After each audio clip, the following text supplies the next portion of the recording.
want to be enough for you. Yeah. Playing system much and being rude.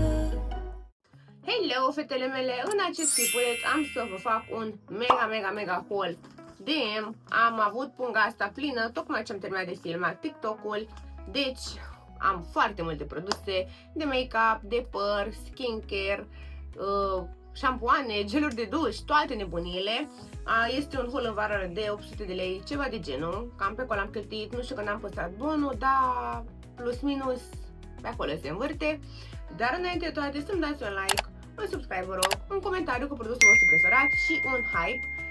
Am să o fac în următoarele clipulețe și un empties, vreau să mă apuc să fac empties-uri lunare și să vedeți ce mai folosesc eu, ce am folosit, ce am terminat și vă recomand să facem clipulețul pentru că mi se pare ceva interesant și să-mi dați, repet, un hype pentru că mă ajută foarte mult să ajung în clasament și comentariile la fel, vă rog din suflet să-mi lăsați câte un coment, orice, un emoji, orice și un like la acest clipuleț. Vă pup încă o dată și haideți să-i dăm drumul. Sunt deja așezate pe pat pentru că am golit punga când am făcut haul-ul pentru TikTok și am să le iau bucată cu bucată. Deci, în primul rând, mi-am luat un deodorant Nivea Black and White, pe acesta îl folosesc tot timpul. E foarte bun și nu lasă pete, deci îmi place foarte mult. Și dacă mi-am găsit pentru mine, am găsit și pentru al meu, tot așa Nivea Black and White, stați puțin să-l aduc aici, pe acesta.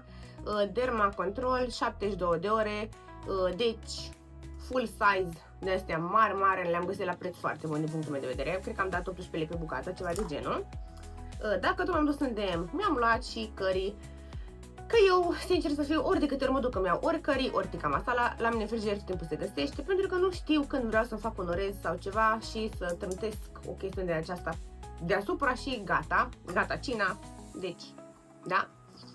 Și mi-am luat niște geluri de duș noi, pe acesta cu cocos și vanilie. Haideți să-l mirosim.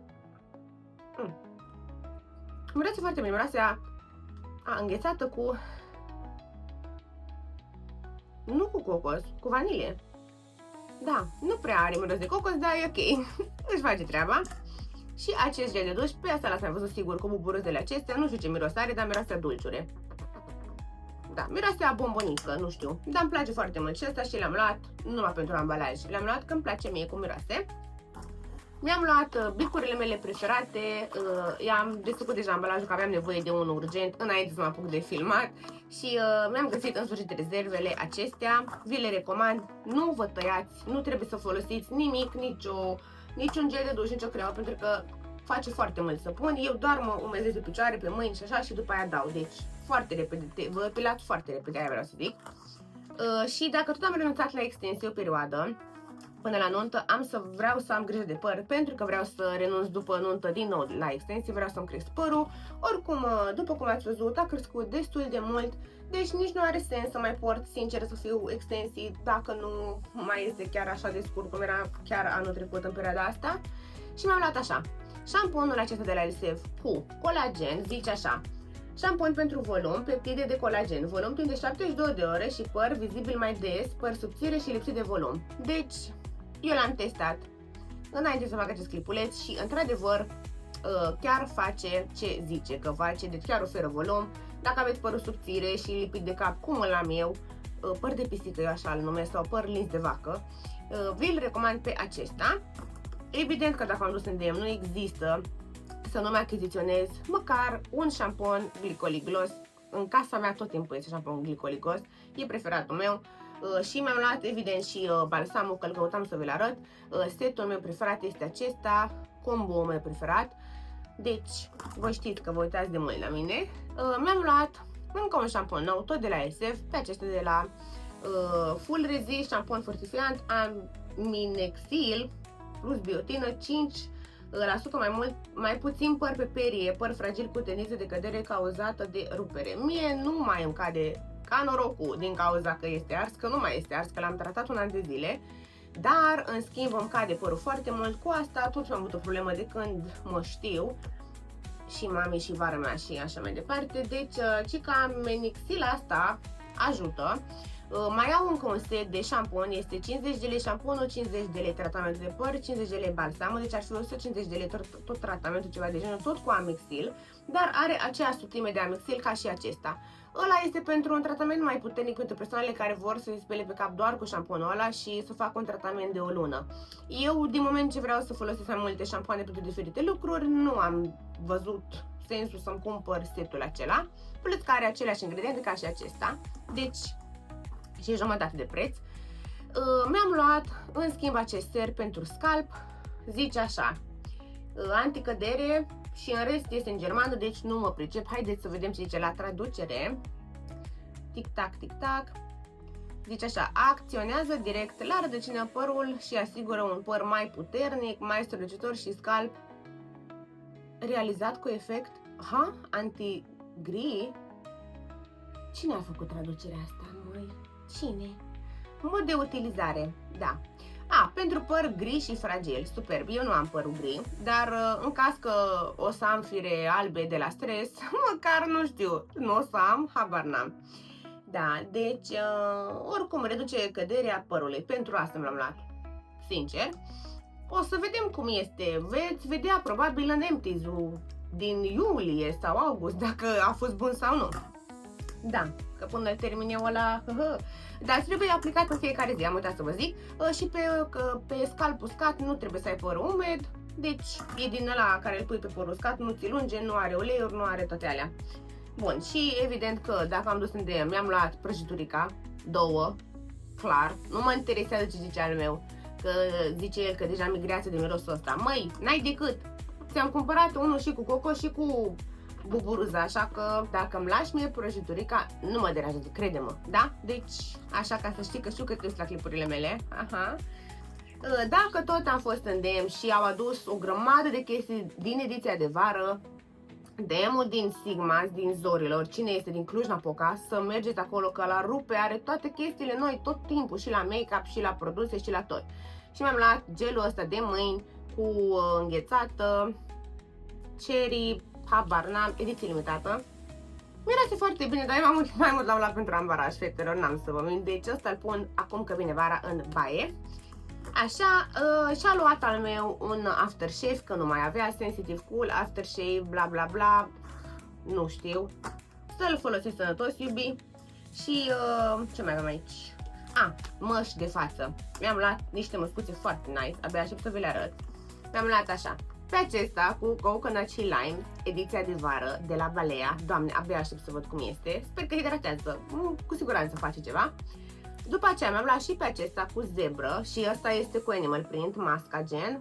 Vă las așa animal print pe față, mă rog, nu vi-l lasă pe veci, dar vedeți, masca este cu animal print. Hai că am dat un sânge cu explicațiile în clipul acesta, e superb. Așa, prea mult TikTok dăunează sănătății, dragilor.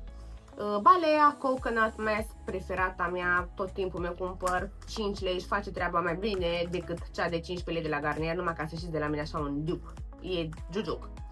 De la Selfie Project mi-am luat Anti-Pimple Stars, sunt steluțele acelea negre, sunt 20 de bucăți în acest pachetel, verișoara mea mi-a zis că sunt foarte bune și fetele de la studio am văzut că au aceste steluțe și m-am dus și eu și am zis că mi-aș că dacă mai multe fete recomandă, cu siguranță sunt bune, hai să testez, zic.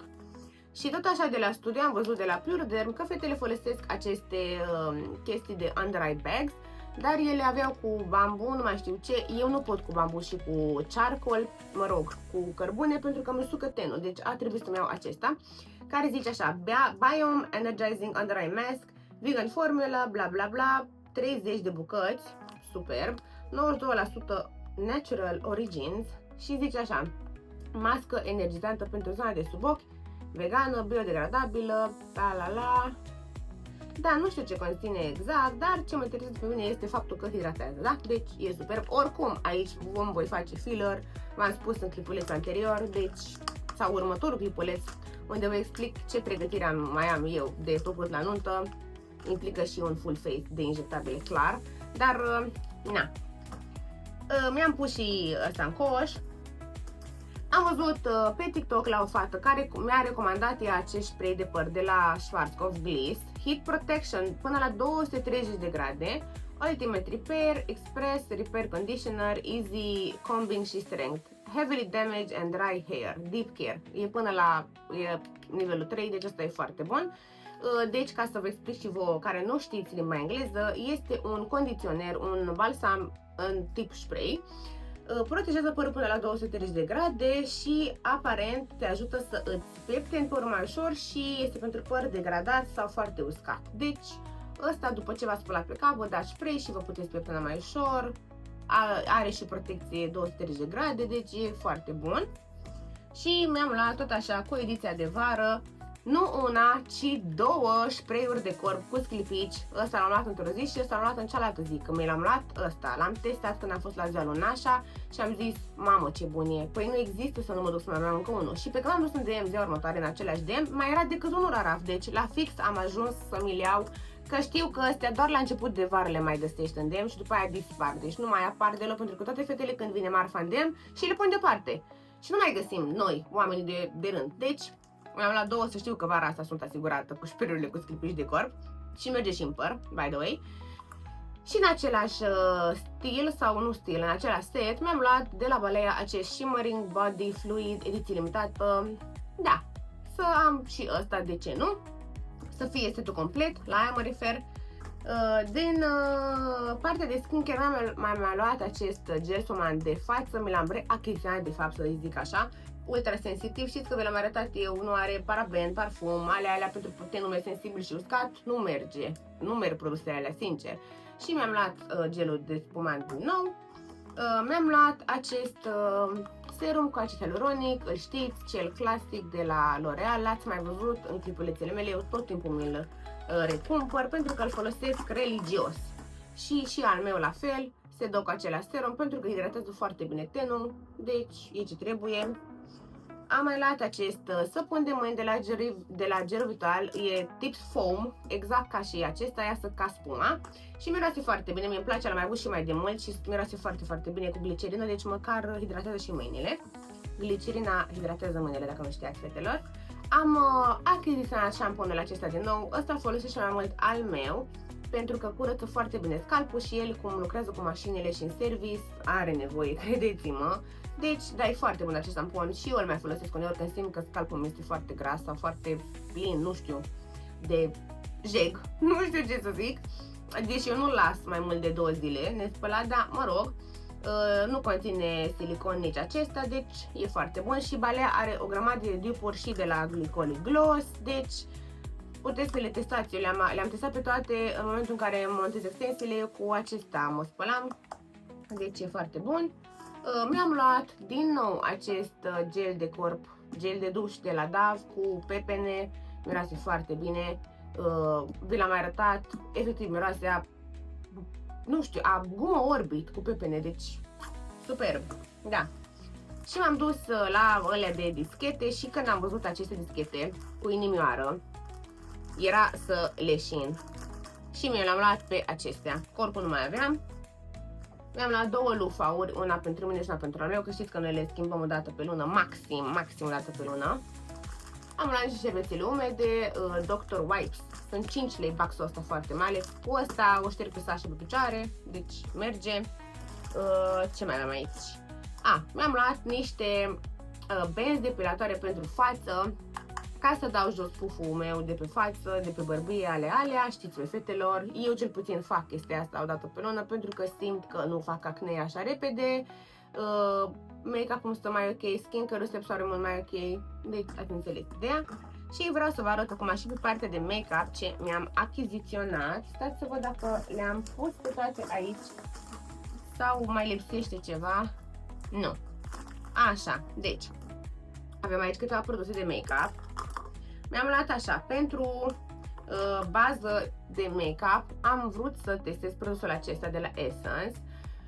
Bouncy Plump Smoothing Primer, Hydrating and Plumping, Free from Silicon și alcool. Adică ăsta nu are alcool și silicon, deci numai bine că am tenul uscat și sensibil. Deci contează foarte mult ce pun pe față și ci că lasă un finish smooth la față. Nu știu, mie mi-a trebuit sincer să fiu pentru că are plumping efectul acesta și eu cum am fața foarte slabă, sincer să fiu, orice plump mă ajută. Și este, cred că, dupe-ul de la acela de la Elf, numai nu avem Elf în România, deci ar fi mai mult dupul de la Maybelline, dacă nu mă înșel, au ei, ați văzut voi ăla. Așa, mi-am luat și șpirul de fixare, tot l-am văzut pe TikTok, că toată lumea a zis că e foarte bun și pentru 20 de lei am zis că îl testez, 18 ore, rezistent la apă, tot așa fără ulei și alcool, perfect, ne place.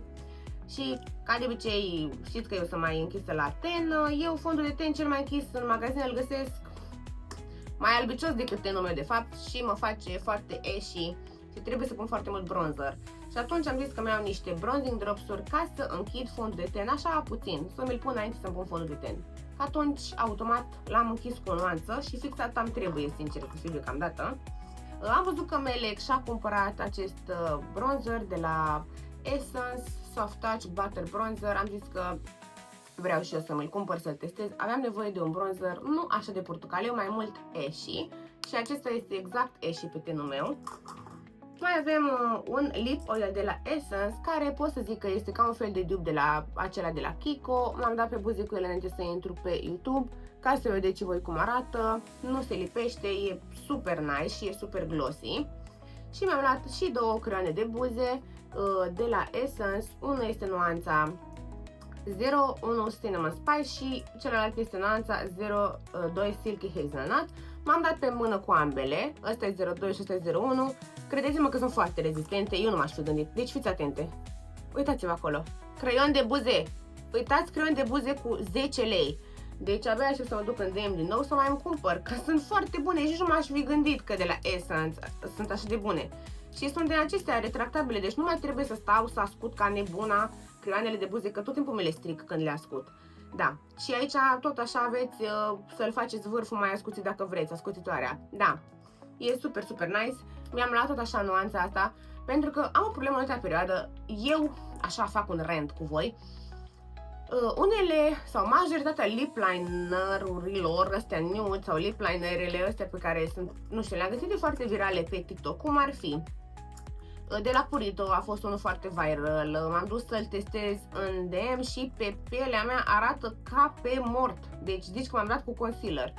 Și nu știu, toate produsele astea care sunt mega virale parcă nu sunt așa darker skin girl friendly sau nu știu, pentru fetele care au tenul mai închis nu prea merge, nu prea sunt așa friendly. Mi-am și luat de multe ori lip liner online și că era viral și am văzut la o fată și mi-a plăcut foarte mult și când a venit nu arăta bine pe tenul meu. Deci clar trebuie să testez de acum încolo, nici nu mai am lip liner așa de pe net, decât unul mi-am luat de la Maybelline 05 pentru că am văzut la fetele de America care au tenul mai închis, că arăta nude și într-adevăr arăta nude, nu arăta a concealer pe mine. Deci cu ăla am știut că nu mi-au țeapă. Și singurele produse cu care știu că nu mi-au țeapă sunt acelea de la Kylie, lip kit-urile, pentru că și ele sunt așa dark girl friendly. Dar da, așa și rentul meu s-a terminat, punga de la DM s-a golit. Deci cam asta ar fi tot ce mi-am achiziționat. Pot să zic că mi-am luat foarte multe produse de banii aceia, aveam nevoie de foarte multe lucruri pe care nu am apucat să mi le cumpăr, n-am ajuns la DM de foarte mult timp și pot să zic că mi-am făcut stocul pe o perioadă destul de lungă, da. Ce să vă zic, fetelor, sper că a plăcut acest clipuleț, să-mi dați și mie un follow pe TikTok, să-mi dați un follow pe Instagram, vă rog frumos, să-mi dați și voi, repet, comentarii, like-uri, hype, sunt toate gratis, mă ajută foarte mult. Am observat că nu prea am așa multe vizualizări în ultima perioadă la clipulețe, nu știu din ce cauză YouTube-ul nu mă mai pune pe primele pagini, cum ar veni, sau nu mă prea recomandă pe mine ca să apară acolo pe feed la voi. Și problema este că pe YouTube deja nu prea mai interesează cum ar veni câte minute te uiți din clipuleț, mai mult te interesează engagement-ul, engagement fiind like-urile și comentariile și hype-urile, cam asta le interesează și clar short contentul a distrus această platformă, reels-urile ne-au mâncat pe noi creatori de conținut mai lung, gen vlogger și nu știu, reactor și așa mai departe, dar este în regulă, eu apreciez că voi vă uitați și o să fac clipuri în continuare, indiferent că am 200 de vizualizări, cam 1000, nu contează, eu tot o să fac clipulețe pentru voi, pentru că mie îmi place să filmez, nu știu, pe mine mă liniștește, îmi place să meditez clipurile, să fac conținut, să filmez chestii interesante, rețete alea și totuși fac chestia asta de un an? Am un an și un pic, da. Deci chiar mă regăsesc foarte bine pe această platformă și îmi place foarte mult că și vă place ceea ce fac. dar m-ar ajuta foarte mult engagementul, repet, și dacă puteți să dați și voi repostare la prietenele voastre pe care știți că ele sunt cu produsele de beauty sau nu știu, eu creez conținut din punctul meu de vedere destul de diversificat, adică ce fac eu, rețete sănătoase, vorbim despre chestii de skincare, am multe chestii cu make-up, deci chiar am un content diversificat, nu mă axez doar pe o nișă. Deci, da, cam asta ar fi tot, fetelor. Vă iubesc foarte mult și băieții, că știu că vă uitați și voi câțiva, că vă văd acolo în algoritm. Și încă o dată, vă mulțumesc foarte mult pentru toată susținerea și pentru comentariile frumoase care mă motivează tot timpul. Și vă pup, ne vedem în următorul clipuleț. Pa, pa!